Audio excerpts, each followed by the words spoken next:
আসসালামু আলাইকুম, hello everyone. আজকে আপনাদের সাথে শেয়ার করছি ছিটরুটি, ছিটা রুটি বা হাতঝাড়া পিঠা। আপনারা যে যেটাই বলেন না কেন, এছাড়াও এটার হয়তো বিভিন্ন আঞ্চলিক নাম রয়েছে। তো এটা খুবই সিম্পল ওয়েতে বানানো যায় আর খুব কম সময়ও লাগে। আপনারা চাইলে বাসায় ট্রাই করতে পারেন।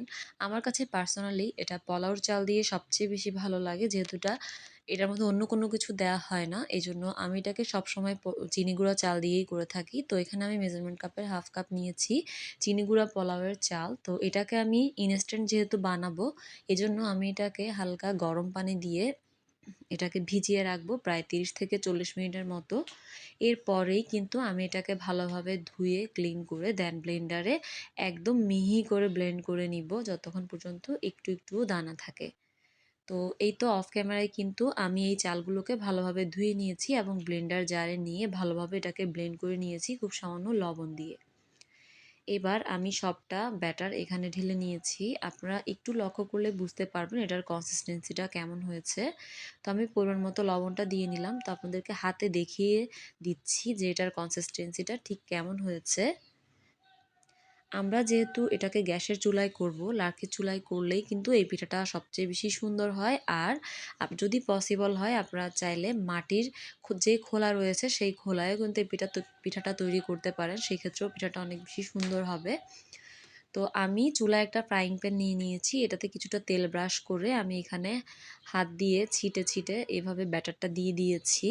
তো দেখেন আমার এই পিঠাটা কিন্তু হয়ে এসেছে। তো এখন আমি আরও একটা রেডি করে নিব। আসলে এই পিঠাটা বানালে দেখা যায় চুলার আশপাশটা অনেক বেশি নষ্ট হয়ে যায়। তো এইজন্য অনেকেই এই পিঠাটা বানাতে চান না। তো আমি যেহেতু হাত দিয়ে দিচ্ছি, আপনারা চাইলে হাত দিয়ে না দিয়ে একটা বোতলে এই ব্যাটারটাকে ভরে দেন এটাকে এভাবে দিতে পারেন। তো সেই ক্ষেত্রে দেখা যাবে যে আপনার চুলার আশপাশটা ঠিক থাকবে, কোনো ময়লা হবে না বা আপনাকে পরে আবার ক্লিনও করতে হবে না। তো এভাবে হাতেই দিতে হবে বলে এমন কোনো কথা নেই। আপনারা আপনাদের ইচ্ছে মতো এটাকে হাতে অথবা একটা বোতলে ভরে বোতলের মুখের সাইডটা একটু ছিদ্র করে দেন ওটাকে দিতে পারেন। তো এই তো এভাবেই কিন্তু আমি আমার সবগুলো পিঠা তৈরি করে নিয়েছি। খুবই সিম্পল রেসিপি। এটা নারকেল এবং গুড় দিয়ে খেতে কিন্তু অনেক বেশি মজা লাগে।